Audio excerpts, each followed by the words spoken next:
السلام علیکم دوستو، میں ہوں عبد القدیر اور آپ دیکھ رہے ہیں القدیر ٹی وی۔ دوستو، روح زمین پر کوئی جگہ ایسی نہیں ہے جس کی تعظیم اتنی زیادہ کی جاتی ہو جتنا کہ مکہ مکرمہ۔ کسی بھی معروضی معیار کے مطابق عرب کے حجاز کے علاقے میں یہ وادی زمین پر سب سے زیادہ مشہور مقام رکھتی ہے۔ حرم کے مرکز میں 24 گھنٹے ہزاروں افراد خانہ کعبہ کا طواف کرتے ہیں۔ لاکھوں گھر اس کی تصویروں سے معزز ہیں اور 1 ارب سے زیادہ لوگ دن میں 5 بار اس کا سامنا کرتے ہیں۔ دوستو، مکعب کی شکل کی عمارت بنی نوع انسان کی تاریخ میں سب سے زیادہ مشہور رائل اسٹیٹ کے مرکز میں ہے۔ یہ سیاہ اور اسرار کا منصفانہ حصہ میں ڈوبا ہوا ہے۔ دوستو، خانہ کعبہ کے بارے میں چند باتیں آج بیان کریں گے جو آپ لوگوں میں سے بہت کم لوگ جانتے ہوں گے۔ نمبر 1، اسے کئی بار دوبارہ تعمیر کیا گیا ہے۔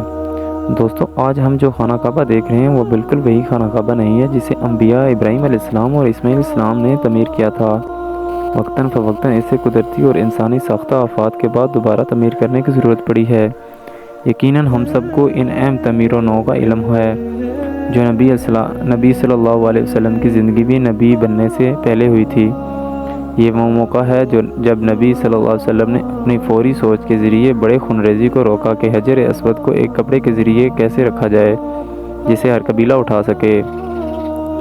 تب سے ہر چند صدیوں میں اوسطاً ایک بڑی تعمیر نو ہوتی رہی ہے۔ آخری تزئین و آرائش 1996 میں ہوئی تھی اور یہ انتہائی مکمل تھی کہ جس کی وجہ سے بہت سے پتھروں کو تبدیل کیا گیا ہے اور بنیادوں اور کئی چھتوں کو دوبارہ مضبوط کیا گیا۔ یہ کئی صدیوں کی آخری تعمیر نو کا امکان ہے کیونکہ جدید تکنیک کا مطلب ہے کہ عمارت پہلے سے زیادہ مضبوط اور مستحکم ہو۔ نمبر 2، اس کے 2 دروازے اور 1 کھڑکی ہوا کرتی تھی۔ اصل کعبہ میں داخلے کے لیے 1 دروازہ اندر جانے کے لیے اور 1 دروازہ باہر نکلنے کے لیے ہوا کرتا تھا۔ کافی عرصے تک اس کی ایک طرف کھڑکی بھی تھی۔ موجودہ کعبہ میں صرف 1 دروازہ ہے اور کوئی کھڑکی نہیں ہے۔ نمبر 3، یہ کثیر رنگ کا ہوا کرتا تھا۔ ہم کعبہ کو ٹریڈ مارک سیاہ قصبہ میں سونے کی پٹی سے ڈھانپنے کے اتنے عادی ہیں کہ ہم اس کے کسی اور رنگ کا تصور بھی نہیں کر سکتے۔ تاہم یہ روایت عباسیوں کے دور میں شروع ہوئی معلوم ہوتی ہے جن کے گھر کا رنگ کالا تھا اور اس سے پہلے کعبہ کو کئی رنگوں میں ڈھانپ دیا جاتا تھا جن میں سبز، سرخ اور حتیٰ کہ سفید بھی شامل ہے۔ نمبر 4، خانہ کعبہ کی چابیاں۔ فتح مکہ کے موقع پر نبی صلی اللہ علیہ وسلم کو خانہ کعبہ کی چابیاں اپنے پاس رکھنے کے بجائے عثمان بن طلحہ کے پاس رکھوا دیا۔ وہ صدیوں سے خانہ کعبہ کی روایتی کلیدی محافظ رہے تھے اور نبی صلی اللہ علیہ وسلم نے ان الفاظ کے ذریعے آخر وقت تک ان کی اس کردار کی تصدیق کی۔ اے بنی طلحہ، اسے لے لو قیامت تک ہمیشہ کے لیے، اور یہ تم سے نہیں لیا جائے گا جب تک کہ تم پر کوئی ظلم ہو۔ خلیفہ ہو، سلطان ہو یا بادشاہ، دنیا کے سب سے طاقتور آدمیوں کو کعبہ میں داخل ہونے سے پہلے نبی صلی اللہ علیہ وسلم کے الفاظ کے آگے جھکنا پڑا اور مکہ کے اس چھوٹے سے خاندان سے اجازت لینی پڑی۔ نمبر 5، یہ سب کے لیے کھولا ہوا کرتا تھا۔ دوستو، کچھ عرصہ پہلے تک کعبہ کو ہفتے میں 2 بار ہر کسی کے داخل ہونے اور نماز پڑھنے کے لیے کھولا جاتا تھا۔ تاہم زائرین کی تعداد میں تیزی سے توسیع اور دیگر عوامل کی وجہ سے اب کعبہ کو سال میں صرف 2 بار صرف معززین اور خصوصی مہمانوں کے لیے کھولا جاتا ہے۔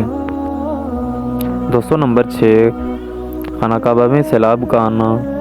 خانہ کعبہ کو وادی کی تہہ میں واقع ہونے میں ایک مسئلہ یہ تھا کہ جب بارش ہوتی تھی تو وادیوں میں سیلاب آ جاتا تھا۔ یہ مکہ مکرمہ میں کوئی معمولی واقعہ نہیں تھا اور سیلاب پر قابو پانے کے نظام اور سیوریج کے دنوں سے پہلے بہت زیادہ پریشانیوں کا سبب تھا۔ آخری دنوں تک کعبہ آدھا پانی میں ڈوبا ہوا کرتا تھا۔ کیا اس سے مسلمانوں کا طواف رک جاتا تھا؟ نہیں، ہرگز نہیں۔ نمبر 7، دوستوں، ان حکمرانوں کی تصویریں اندر لگی ہیں جنہوں نے خانہ کعبہ کو تعمیر کروایا۔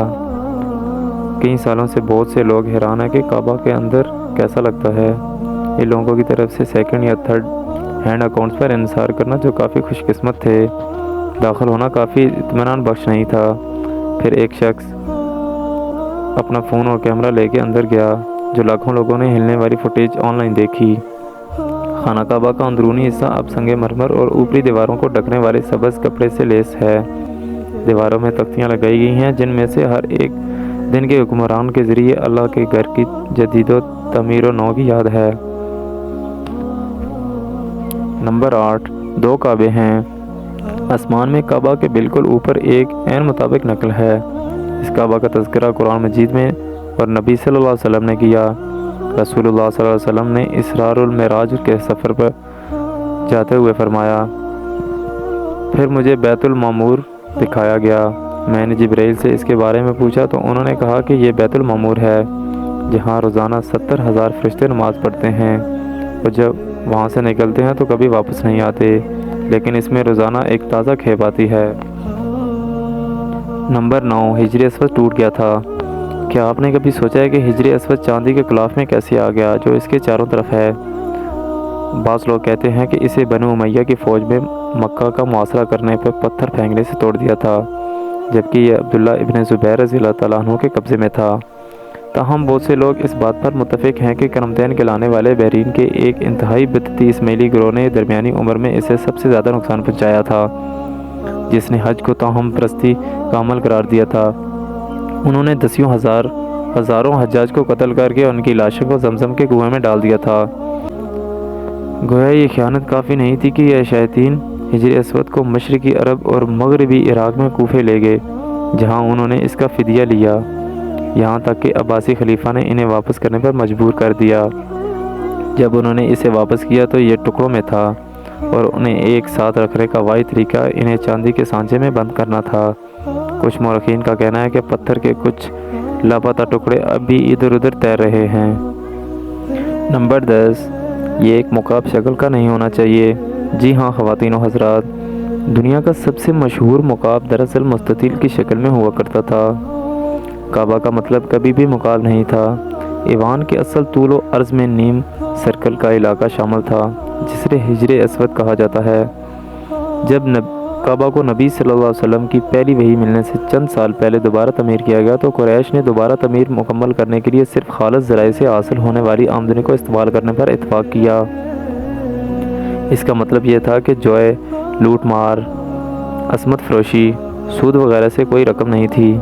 جاہلی قریش کس قدر غلط کاموں میں پھنسے ہوئے تھے، اس بات کی حتمی نشانی ہے کہ اس بہت امیر تجارتی شہر میں اتنی رقم نہیں تھی کہ کعبہ کو اس کی اصل شکل میں دوبارہ تعمیر کیا جا سکے۔ انہوں نے کعبہ کے ایک چھوٹے سے وزن کے لیے قیام کیا اور ایک مٹی کے اینٹوں کی دیوار، جسے حجر اسود کہا جاتا ہے، اگرچہ اس کا خود حضرت اسماعیل علیہ السلام سے کوئی تعلق نہیں تھا، ڈال دیا تاکہ اصل جہتوں کی نشانی کی جا سکے۔ اپنی زندگی کے آخری حصے میں نبی صلی اللہ علیہ وسلم کو اس کی اصل بنیادوں پر دوبارہ تعمیر کرنے کا ارادہ کیا، لیکن وہ اپنی خواہش پوری کرنے سے پہلے ہی انتقال کر گئے۔